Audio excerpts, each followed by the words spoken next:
بھول کر ایک رکعت زیادہ پڑھ لینا۔ سوال: ایک نمازی نے چوتھی رکعت کے بعد قعدہ کیا، پھر بھول کر پانچویں رکعت کے لیے کھڑا ہو گیا۔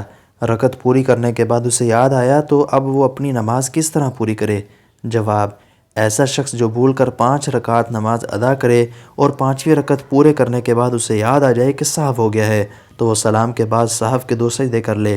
اس کی دلیل یہ ہے کہ ایک دفعہ نبی اکرم صلی اللہ علیہ وسلم نے ظہر کی 5 رکعتیں پڑھائیں۔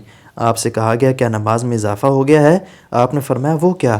صحابہ کرام رضی اللہ عنہم نے عرض کیا آپ نے 5 رکعت ادا کی ہیں۔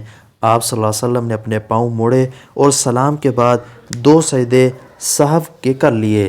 کتاب الصلاۃ، صحیح بخاری۔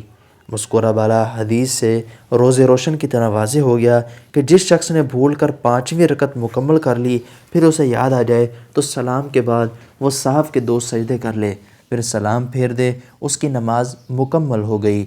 جو لوگ یہ کہتے ہیں کہ اس مسئلے پر پوری امت تقلید پر عمل کر رہی ہے وہ جھوٹ بولتے ہیں۔ رسول مکرم صلی اللہ علیہ وسلم کی احادیث مبارکہ کے مکمل طور پر ہماری رہنمائی کر رہی ہیں۔ اصل میں تقلید کی پٹی آنکھوں پر باندھنے والے شخص کو احادیث رسول سے کیا تعلق ہے کہ مقلد کا وظیفہ تو قرآن و حدیث ہی ہے ہی نہیں۔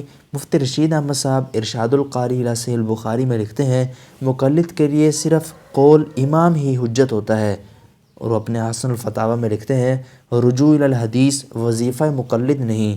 جب حدیث کی طرف رجوع مقلد کا وظیفہ ہی نہیں تو ایسے مقلدین کا مسائل فرض کر کے اس پر احادیث کا مطالبہ کرنا چہ معنی دارت۔ تاہم اتمام حجت کے لیے ہم نے احادیث صحیحہ سے ان سوالوں کے جوابات انتہائی اختصار سے رقم کر دیے ہیں۔ امید ہے کہ طالب ہدایت کے کام آ کر اس کی نجات کا ذریعہ بن جائیں گے۔ Subscribe for more content.